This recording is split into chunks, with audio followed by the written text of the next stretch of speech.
জঙ্গিদের বোমার বিস্ফোরণে নিহত সিলেটের জালালাবাদ থানার ওসি মনিরুল ইসলাম সোহেলের বাড়ি নোয়াখালীর সদর উপজেলার এওজবালিয়া গ্রামে। তার মৃত্যুর সংবাদে বাড়িতে এখন কান্নার রোল। সোহেলের স্ত্রী, বৃদ্ধা মা, ভাই বোন, স্বজন পড়শিদের কোনো সান্ত্বনাতেই মানতে পারছেন না এ শোক। ১.৫ বছরের ছেলে তো জানেই না কি হারিয়েছে সে। ছোট ভাইয়ের বিয়ে, ঢাকায় ৩ দিনের প্রশিক্ষণ শেষে তাই বৃহস্পতিবার বাড়ি গিয়েছিলেন সোহেল। কে জানতো সেটাই শেষ যাত্রা, শেষ দেখা।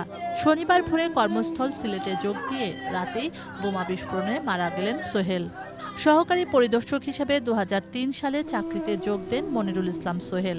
এরপর ২ বছর বোমা নিষ্ক্রিয়করণের উপর আমেরিকায় প্রশিক্ষণ নেন।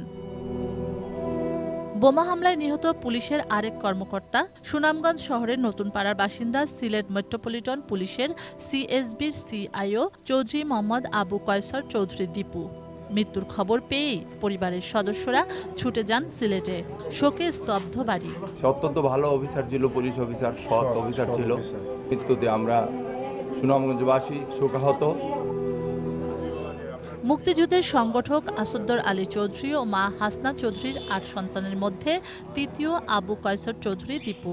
একসময়ের ক্রিকেটার দীপু সৎ ও মেধাবী পুলিশ অফিসার হিসাবে এলাকায় পরিচিত ছিলেন সকলের প্রিয় মুখ। শুক্লা সরকার, ডেস্ক রিপোর্ট, এটিএন নিউজ।